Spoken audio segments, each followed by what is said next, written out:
मैं हूं डॉक्टर शेर जुमान।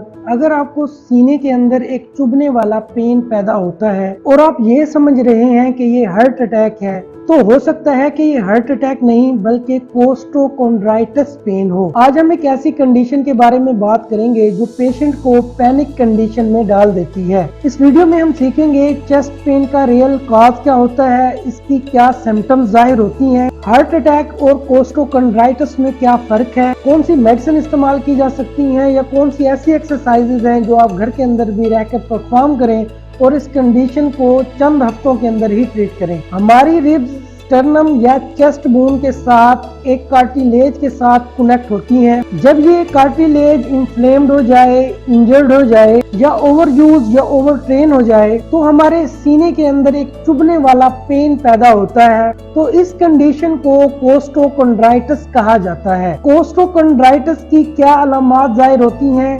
सीने के अंदर जलने वाला और चुभने वाला पेन पैदा होता है और ये पेन हमारे फ्रंट साइड पे होता है। पेन एक स्पेसिफिक पॉइंट पे होता है। पेन लेफ्ट या राइट साइड के अंदर रेडिएट नहीं करता। सांस लेने या खांसने की वजह से पेन ज्यादा हो जाता है। चेस्ट की मूवमेंट से पेन इंक्रीज होता है। सीने को टच करने से टाइटनेस फील होती है। कोस्टोकॉन्ड्राइटिस और हार्ट अटैक में मेजर डिफरेंसेस क्या हैं? हार्ट अटैक के अंदर लेफ्ट आर्म या जबड़े के अंदर पेन पैदा होता है। पूरे जिस्म के अंदर पसीना होता है, नोजिया होने के चांसेस बढ़ जाते हैं। हार्ट अटैक के अंदर प्रेशर टाइप पेन होता है। पेन ऐसे फील होता है जैसे कोई हमारे हार्ट को प्रेस कर रहा हो। हार्ट अटैक एक इमरजेंसी कंडीशन होती है। कोस्टोकॉन्ड्राइटिस बेसिकली लोकल रिब्स पेन होता है। टच करने से पेन बढ़ जाता है, मूवमेंट करने से पेन इंक्रीज होता है, लेकिन ये इमरजेंसी कंडीशन नहीं होती। कोस्टोकॉन्ड्राइटिस की कॉमन काजेस क्या होती हैं? हैवी वेट लिफ्टिंग, जिनके अंदर ज्यादा वजन उठाना जिसकी वजह से ये कार्टिलेज डैमेज हो जाता है, इंजर्ड हो जाता है। चेस्ट वर्कआउट ज्यादा करना, चेस्ट के मसल्स के अंदर अकड़ाव और स्टिफनेस बढ़ जाना, bad posture, viral infection, repetitive movements perform करना और चेस्ट इन्फेक्शन, ये कोस्टोकॉन्ड्राइटिस की मेजर काजेज होती हैं। फर्स्ट लाइन ट्रीटमेंट, पेन को कम करने के लिए एनसेड्स का इस्तेमाल किया जाता है। एनसेड्स को non steroidal anti inflammatory medicine कहा जाता है। ये पेन को, इन्फ्लेमेशन को और मसल स्टिफनेस को कम करने के लिए इस्तेमाल की जाती है।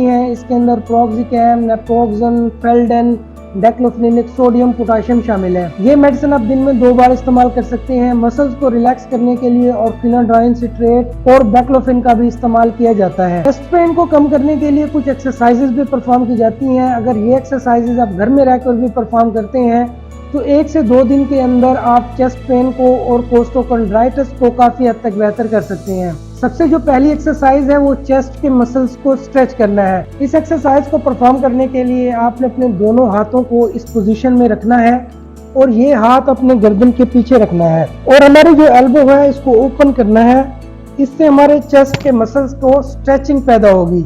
स्ट्रेचिंग पैदा होने की वजह से मसल्स रिलैक्स होंगे। जब मसल रिलैक्स होंगे तो पेन कम होगा। हमारी जो सेकंड एक्सरसाइज है वो है थोरेसिक एक्सटेंशन। इस एक्सरसाइज को आपने परफॉर्म किस तरीके से करना है? एक चेयर के ऊपर आपने बैठ जाना है। जो चेस्ट है इसको आगे की तरफ मूव करना है और पीछे की तरफ मूव करना है। इस एक्सरसाइज के भी आपने 3 सेट करने हैं और हर सेट के अंदर 15 से 20 रेपिटेशन होना बेहद जरूरी है। जब चेस्ट को आप आगे की तरफ लेके आएंगे तो 30 सेकंड के लिए आपने होल्ड करना है। जब पीछे की तरफ लेके जाएंगे तो फिर भी आपने 30 सेकंड के लिए होल्ड करना है। हमारी जो थर्ड एक्सरसाइज है वो है डीप ब्रीदिंग। डीप ब्रीदिंग किस तरीके से करनी है? आपने नाक से सांस लेना है, फिर इसको आपने सीने के अंदर होल्ड करना है और मुंह से एक्सहेल करना है। इस एक्सरसाइज के भी आपने 3 सेट करने हैं और हर सेट के अंदर 15 से 20 रेपिटेशन होना बहुत जरूरी है। जब आप ब्रीदिंग एक्सरसाइज करते हैं तो हवा को आप अपने लंग्स के अंदर फिल करते हैं तो लंग्स एक्सपैंड होते हैं, जिसकी वजह से हमारी जो रिब्स हैं इसकी मूवमेंट इंप्रूव होती है। कॉमन मिस्टेक्स क्या होती हैं? तो इस कंडीशन को आप हार्ट अटैक समझ लेना सबसे पहली कॉमन मिस्टेक है। हैवी चेस्ट वर्कआउट, जिम के अंदर वर्कआउट ज्यादा करना, ये दूसरी कॉमन मिस्टेक है। अपने पोस्चर को नॉर्मल पोजीशन में ना रखना और स्ट्रेचिंग एक्सरसाइजेज परफॉर्म ना करना, ये 4 आपकी कॉमन मिस्टेक्स हैं जो आपको पैनिक कंडीशन में डालती हैं कि ये कोस्टोकॉन्ड्राइटिस का पेन है या हार्ट अटैक का पेन है। ऐसी इन्फॉर्मेटिव वीडियोस देखने के लिए हमारे इस चैनल को लाइक करें, शेयर करें, सब्सक्राइब करें, बेल आइकन को प्रेस करें। अगर किसी आपके दोस्त को, रिश्तेदार को ये पेन है तो हमारी वीडियो तक शेयर करें ताकि वो भी इस वीडियो से बराबर फायदा हासिल कर सके।